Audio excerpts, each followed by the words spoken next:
به نام خدا سلام عرض می‌کنم به همه دوستای عزیزم در تیم گاماس 20. امیدوارم که ایام به کام باشه و روز به روز به پیشرفت‌های خوبی دست پیدا کنید.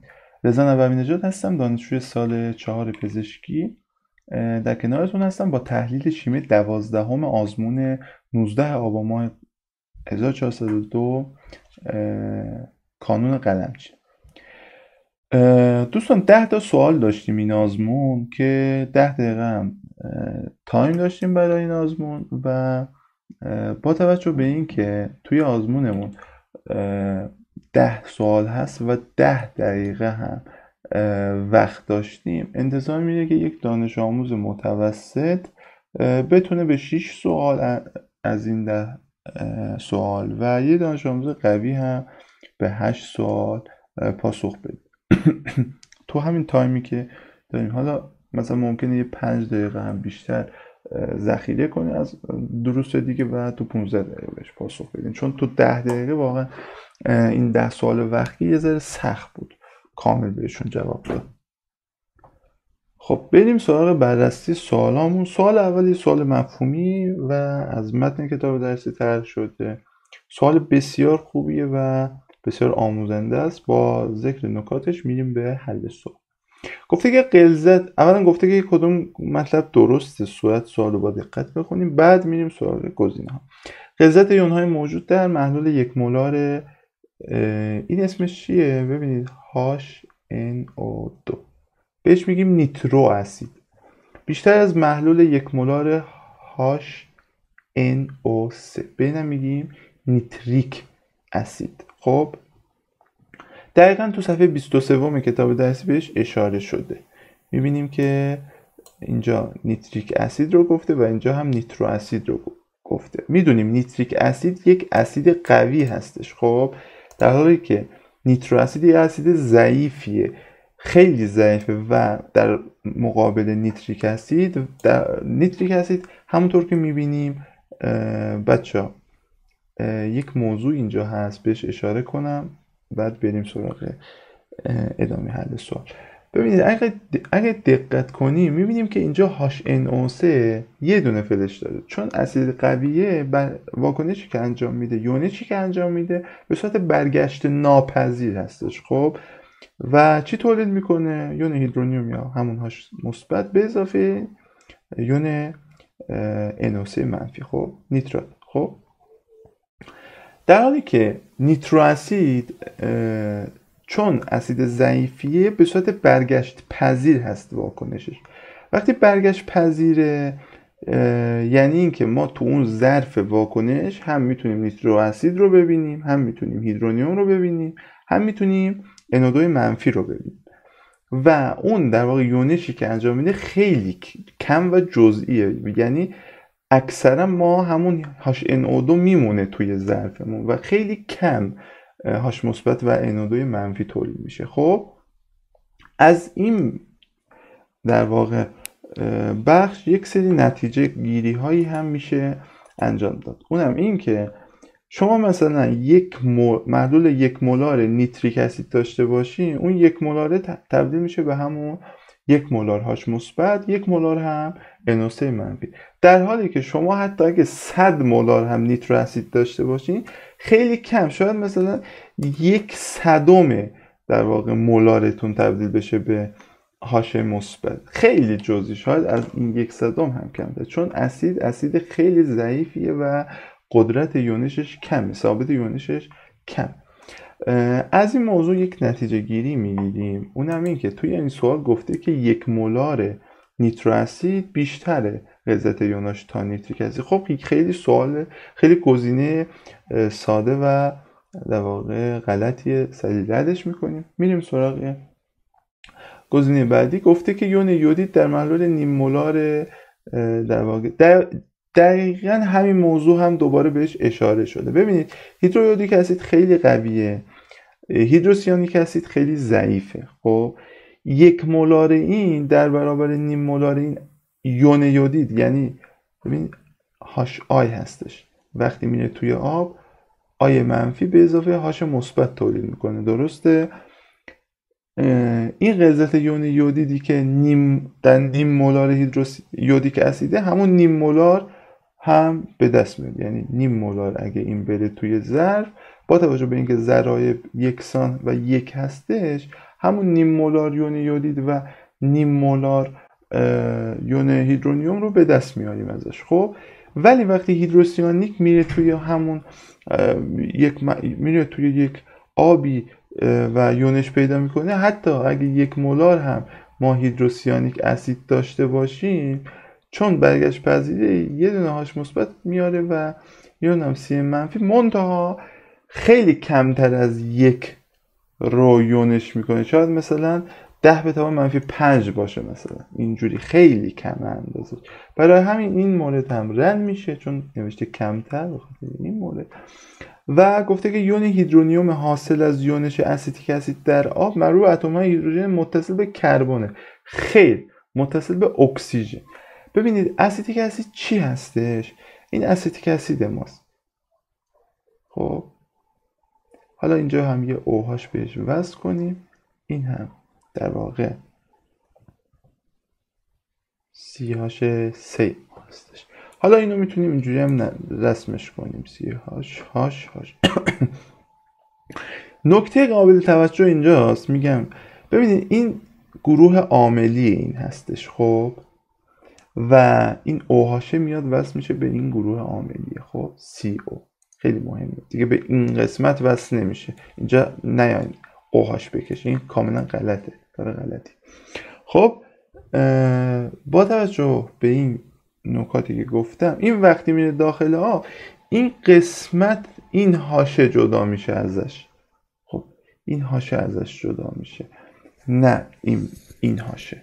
خب چرا؟ چون این هاشه قابلیت این رو داره که با در واقع مولکول های آب پیوند هیدروژنی برقرار کنه و ازش جدا بشه. این یکی هاش به صورت غیر قطبی هستش و جدا نمیشه ازش. خب اینم نکته این بود. بریم سراغ گزینه آخر. خب قاعدتا چون این سه تا رو کاملا ردشون کردیم طبق اون در واقع حرفایی که زدیم، قطعا گزینه 4 درست.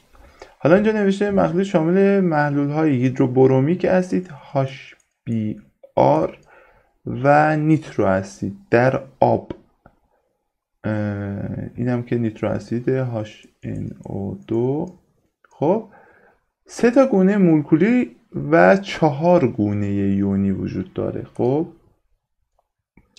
ببینید 3 تا گونه مولکولی، این هاش بیاره تبدیل میشه به هاش مثبت به اضافه بیار منفی. 2 تا گونه اینجاست.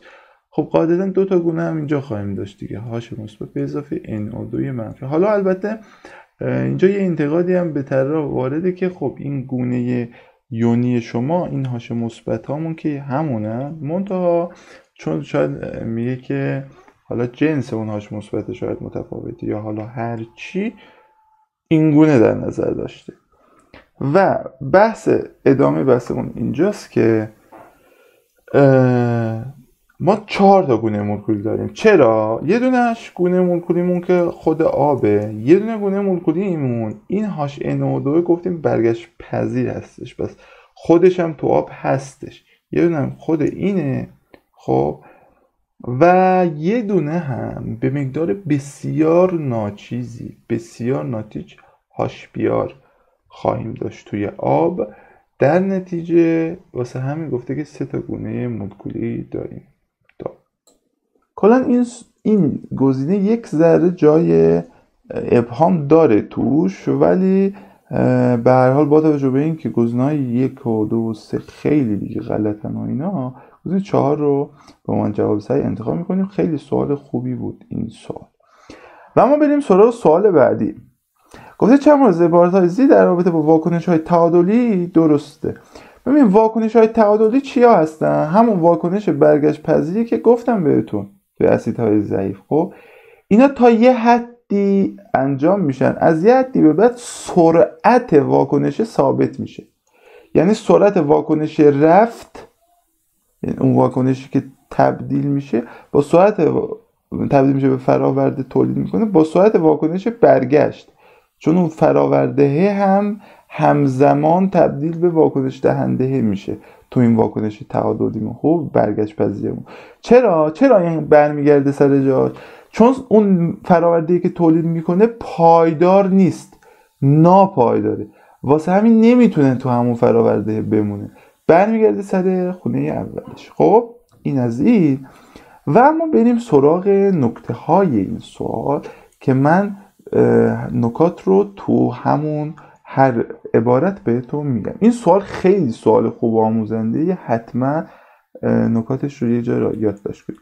گفته در یک واکنش برگشت پذیر تعادلی خب ابتدا واکنش دهنده تا حد امکان مصرف میشه و سپس فرایند مصرف شدن فراورده در جهت اصل. خیر ببینیم وقتی تعادلی داریم همزمان وقتی واکنش دهنده به فراورده تبدیل میشه فراورده هم به واکنش دهنده تبدیل میشه و اینجوری نیست که اول یکیش انجام بشه بعد اون یکی. خب حتی ممکنه یه واکنش برگشت پذیر داشته باشیم که به صورت تعادلی باشه منتها تو اول کار ما توی واکنش دهنده همون چیزی نداشته باشیم. خب مثلا یه گازی نداشته باشیم، خب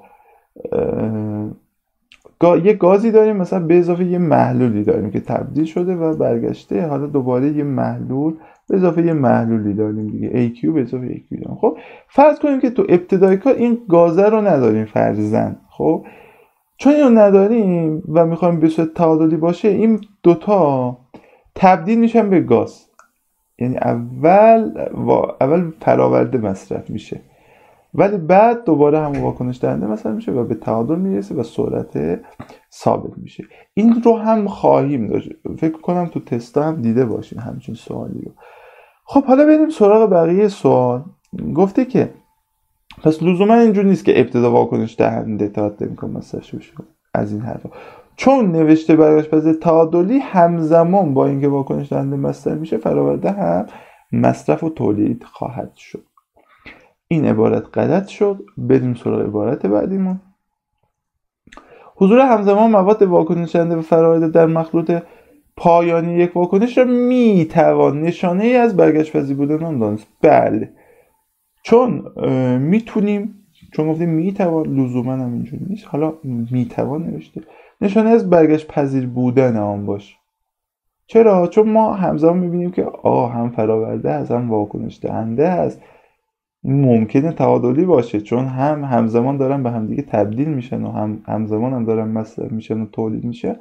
این میتونه نشانه از برگشت پذیر بودن باشه. این جمله کتاب درسیه. در هنگام تعادل سرعت واکنش رفت و سرعت واکنش برگشت یکسان نیست. چرا؟ یکسان اتفاقا این سرعت یکسانه. هنگام تعادل سرعت یکسانه ولی دیگه غلظت یکسان نیست. خب سرعت تبدیل شدن به هم دیگه یکسان میشه چون به تعادل رسیده. خب همزمان مثلا 2 مول از یه ماده مصرف میشه، همزمان 2 مول از اون هم تولید میشه و این سرعت یکسانه. و غلظت با توجه به جمله‌ای که گفتم غلظت ثابته، برابر نیست با هم دیگه لزوما، ولی غلظت هامون ثابت هستن توی تعادل. پس این هم نادرست. تا اینجا یه دونه درست داشتیم. مقدار عددی ثابت تعادل در دمای ثابت به مقدار اولیه واکنش دهنده یا فراورده بستگی نداره. بله، این ثابت تعادل ما فقط به دما بستگی داره، به چیز دیگه بستگی نداره. 2 تا موردمون درست خواهد بود. و اما سوال حل کردنیمون اینجا هست. ببینید گفته که محلولی از هیدروفلوریک اسید یعنی HFAQ داریم. خب با غلظت 200 مولار، غلظتمون 200 مولار هستش. خب اگه مجموع شمار یون ها 1/2 شمار مولکول های اسید یونش نیافته باشد، کای A در شرایط ذکر شده چند مول بر لیتر خواهد بود. خب ببینید کای A ما چی هستش؟ از بیاین HF رو با هم دیگه یونش بدیم. این HF ماست. وقتی یونش پیدا میکنه میشه H مثبت به اضافه F منفی. چرا به این شکل کشیدم؟ چون اسیدمون گفتم ضعیف هستش، در نتیجه به صورت برگشت پذیر خواهد بود. ببینید گفته مجموع شمار یون ها یعنی اینا، این دوتا با هم دیگه فرض کنیم اینا رو M در نظر گرفتیم با هم. خب این دوتا ببینید این دوتا با هم گفته که نصف مولکول های اسید یونش نیافته. یعنی چی؟ ببین فرض کنیم که این یک مقدار اولیه داره دیگه، اسمش چیه؟ 200. از این 200 یه دونه ام رو کم کردیم. خب یه دونه امش مصرف شده، این امی که ازش مصرف شده 200 در واقع منهای، درسته؟ 200 منهای ام رو داریم، درسته؟ ببینید 200 منهای ام الان میشه همون اسید شمار مولکول‌های یونش نیافته که برابر میشه با چی؟ 2 برابره. چرا؟ چون اینجوری بذار بنویسیم دیگه، شاید مثلا تو ریاضی ذره مشکل بخوریم. ببینید اینجوری بنویسیم، ببینید که 2 تا ام تولید شده. خب ببینید از این هاش اف یه دونه ام رو کم کردیم، ام تا هاش مثبت تولید شده، ام تا اف منفی تولید شده دیگه. چون چرا این اتفاق افتاده؟ چون ضرایب همون یه دونه است دیگه و یکسانه و از این حرف. یه دونه ام کم کنی یه دونه ام از هاش مثبت تولید میشه، یه دونه ام هم از اف منفی تولید میشه، جمعاً 2 تا ام یون تولید میشه که این رو تقسیم کنی به اون اسیدهای یونش نیافته. از این 200 فقط 200 اینها امش یونش نیافته، اینجوری بگیم. خب شده 1/2. خب طرف این وسط ام میکنیم، چی به دست میاد؟ میشه 4 ام مساوی میشه با 200 منهای ام. از اینجا 5 ام میاد 2 ضرب در 10⁻²، اینجوری بنویسیمش. خب در نتیجه ام به دست میاد، این 5 میره به مخرج، میشه 2/5 ضرب در 10⁻²، یا همون 14 ضرب در 10⁻²، یا همون 4 ضرب در 10⁻³ مول بر لیتر. این میشه همون ام ما. پس ام رو به دست آوردیم. خب ام رو به دست آوردیم. دوستان کای A چیه؟ کای A غلظت هاش مثبت ضرب در غلظت اف منفیه. خب تقسیم بر هاش اف، غلظت هاش اف. غلظت هاش افی که الان داریم یعنی همون یونش نیافته. خب بیا میذاره پایین تر اینو حلش کنیم. ببینید هاش افی که الان داریم همون 200 منهای، اینو اینجور بنویسیم دیگه، همون 2 ضرب در 10⁻² که از ام کم شده، ام ازش کم شده، 4 ضرب در 10⁻³ اینو اینجوری بنویسیم 20 ضرب در 10⁻³ منهای 4 ضرب در 10⁻³ رنگ عوض کنیم یه ذره. ببینید این میشه چی؟ این میشه از 10⁻³ فاکتور میگیرم، این میشه 20 منهای 4 ضرب در 10⁻³ ریاضیه دیگه، 16 ضرب در 10⁻³. این شد غلظت هاش اف ما، 16 ضرب در 10⁻³. حالا بریم بالایی ها ام بودن دیگه فقط هر کدوم. خب یعنی همون 4 ضرب در 10⁻³. تو همون 4 ضرب در 10⁻³ رو یه بار به توان 2 برسون، میشه 16 ضرب در 10⁻6. این پایینی هم که شده 16 ضرب در 10⁻³ دیگه. خب این و این با هم میرن 10⁻6 به روی 10⁻³ چی میشه؟ بذار اینجوری بگم، 10⁻³ رو بیار بالا بشه 10⁻³ خب 10⁻6 به اضافه 3 اینجوری بنویس، چون پایه ها یکسانن دیگه، همون توان رو جمع می‌کنیم. 10⁻3 10⁻3 همون 1/1000، یعنی همون گزینه 4. گزینه 4 رو بزن. بریم سراغ سوال بعدی. سوال خوبی بود، یه ذره ریاضی وار باید حلش میکردیم دیگه، چاره‌ای نبود. خب بریم سراغ سوال 94. یک سوال خیلی تمیز و زیبا و عزیز. ببینید توی این سوال گفته تغییرات غلظت یون‌های هیدرونیوم و هیدروکسید هنگام افزودن هر یک از موارد 1 و 2 به آب خالص نشان میدن. از نمودار کتاب برداشته این سوال رو. گفته کدام گزینه نادرست؟ توی گزینه 1 گفته که ماده 1 و 2 به ترتیب میتوان محلول آمونیاک و دینیتروژن پنتاکسید باشه. ببینید این آمونیاک چیه؟ آمونیاک باز تولید میکنه. آیا مورد 1 باز تولید کرده؟ بله، میبینی که OH از اون 10⁻7 رفته بالاتر غلظتش، یعنی بازی pHش میاد بالاتر. درسته؟ در نتیجه چی میشه؟ چه اتفاقی رخ میده؟ pH رو طبق چی میگیم؟ pH رو طبق هیدرونیوم میگیم. حالا هیدرونیوم که از 10⁻7 پایین تر اومده، مثلا تو بگو 10⁻7 pH میشه 8 دیگه. درسته؟ pH چی بود؟ pH چی بود؟ سریع بگو. منفی لوگ غلظت H مثبت. درسته؟ حالا منفی لوگ مثلا 10⁻8 چی میشه؟ میشه منفی 8 میشه 8. 8 یعنی چی؟ یعنی محلول بازی. اینجوری یادش بگیریم دیگه. خب این مورد، حالا این آمونیاکه باز تولید کرده، پس فعلا درست.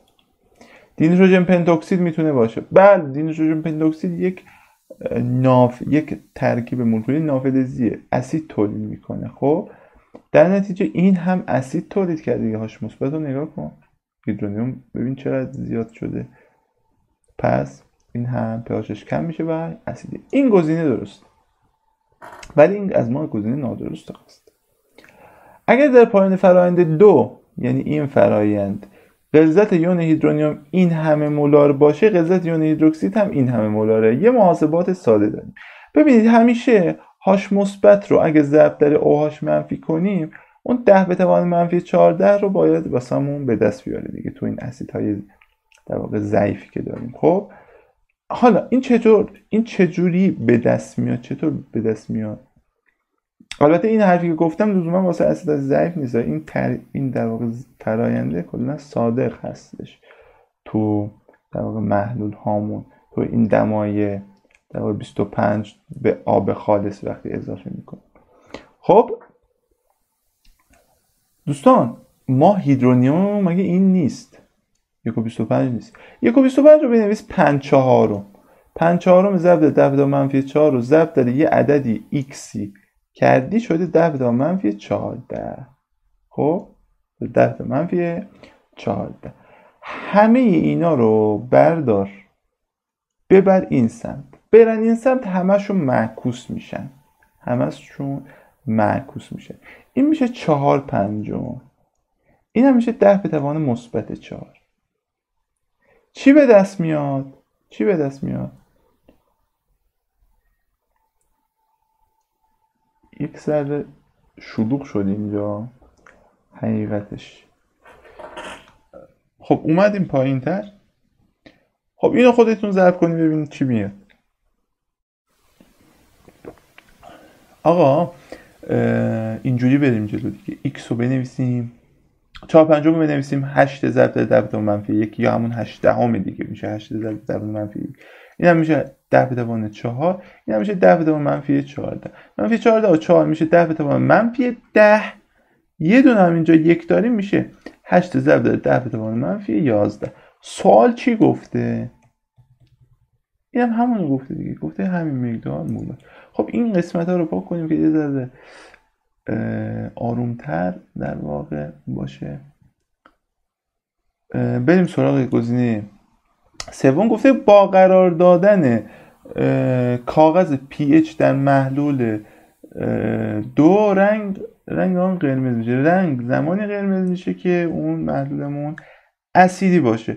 پس درسته، محلول دوم اسیدی و رنگ کاغذ pH میشه قرمز. با توجه شکل میتوان گفت در محلول اسیدی بسیار غلیظ یون هیدروکسی وجود نداره. حتی در بسیار غلیظ هم مقدار بسیار جزئی یون هیدروکسید رو داریم. پس جواب صحیحمون میشه گزینه 4. بریم سراغ سوال 95. یک سوال خیلی خوب و زیبا. به 400 گرم محلول 5% جرمی سدیم هیدروکسید. ببینید سدیم هیدروکسید ما NaOH هستش. خب 40 گرم بر مول چی داره؟ جرم مولی داره.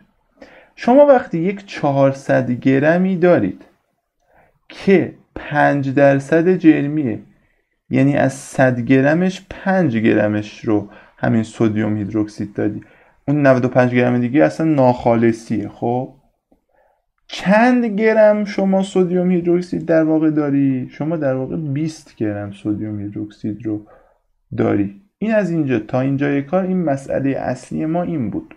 خب حالا اینو من چجوری محاسبهش کردم؟ دوستایی که یه ذره محاسباتشون مشکل داره، ببین این 2 تا 0 که با این 2 تا 0 رفت 4 5 تا 20 تا رسیدیم. خب حالا بریم ادامه مسئله رو حل کنیم. گفته که آب به آب مقطر اضافهش کردیم، حجم محلول حاصل رو به 1 لیتر رساندیم. حجم محلولمون رو 1 لیتر. دمتر راه کن تو بحث لیتر و اینا هم زیاد وقتمون هدر نمیشه دیگه تو پیدا کردن مولار. پی اچ محلول رو خواسته. خب این 20 گرم سدیم OH داریم. این سدیم OH میره توی آب، NaOH تبدیل میشه به Na مثبت به اضافه OH منفی. خب اول ببینیم بر حسب مول باید، چون گفته که pH رو به دست بیار، بعد حالا غلظت مولارها رو نسبتاشون رو خواسته، پس کلا این گرمه به کار ما نمیاد، باید به مول تبدیلش کنیم.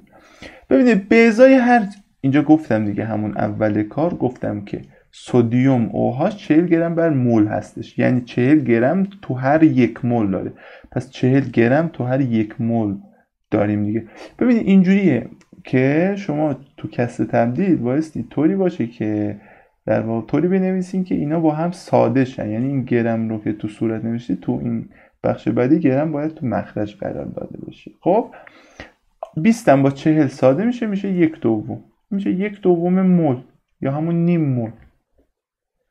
غلظت در واقع اون مقداری که ما اینجا در واقع مصرف کردیمش نیم مول هستش، نیم مول NaOH.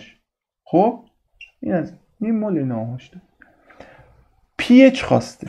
خب ما نیم مول رو اول باید به مولار تبدیلش کنیم دیگه، چون 1 لیتره همون مولار که میشه مول بر حجم دیگه، مول بر لیتر میشه. خب مول بر 1 لیتر همون میشه خودش دیگه، در واقع نیم مول بر 1 لیتر میشه نیم مولار. نیم مول بر لیتر ما دیگه محاسبه زیاد چندان سختی نداره، چون این 1 لیتر دیگه میشه نیم مولار ما NaOH داریم. ولی شما وقتی بخوای این رو ازش در واقع یه لگاریتمی بگیری که مثلا pH رو به دست بیاری، گفتیم pH یعنی چی؟ pH میشه چی؟ میشه منفی لوگ غلظت H مثبت. خب ولی ما خب اینجا H مثبت رو نداریم که OH داریم.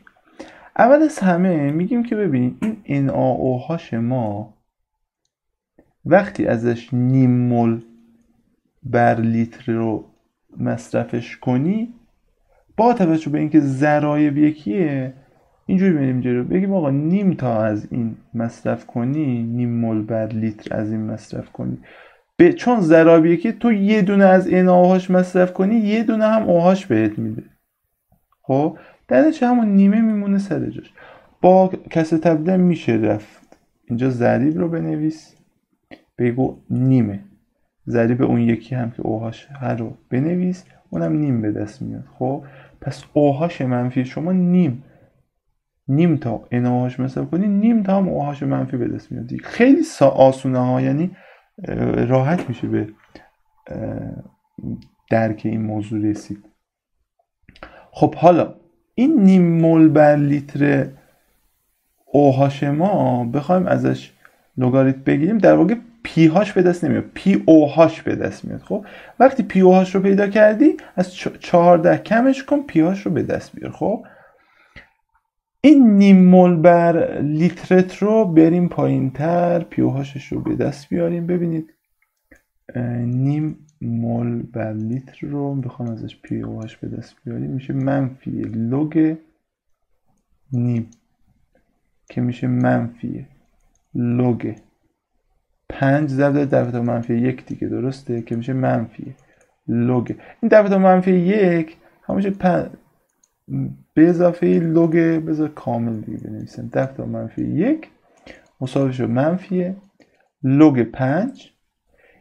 این هم ببین منفی 1 میاد بیرون، چون در واقع اینجا ننوشتیم این پایش رو، همون 10 منظورمون هستش. خب توانه میاد بیرون. چرا؟ چون پایه و این قسمت پایه این عبارت تواندار این صورته با هم یکی هن.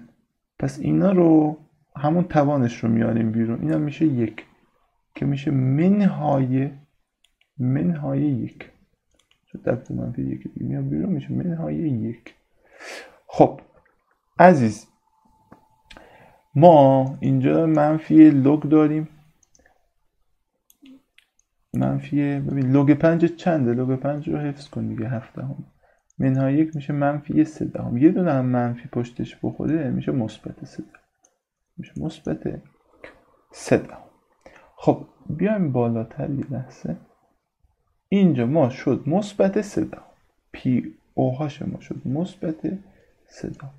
خب دیگه پی او هاش و پی هاش با هم دیگه باید چند بشن؟ باید بشن 14.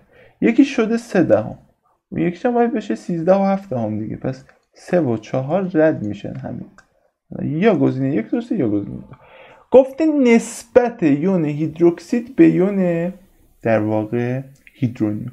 یون هیدروکسید ببین وقتی pH رو آوردی 3، خب یعنی یون هیدروکسید چنده؟ یعنی یون هیدروکسیدت 10 به توان منفی 3. چرا؟ چون ببین لوگ OH منفی منهای لوگ OH منفی شده 3. این 10 میرسه به توان 3. حالا این منفی اول میاریم این طرف، این 10 میرسه به توان منفی 3 برابر میشه با غلظت OH منفی. اینا همشون بحث ریاضیات هستن و شما بایستی بلد باشید. OH منفی غلظتش میشه 10 به توان منفی 3.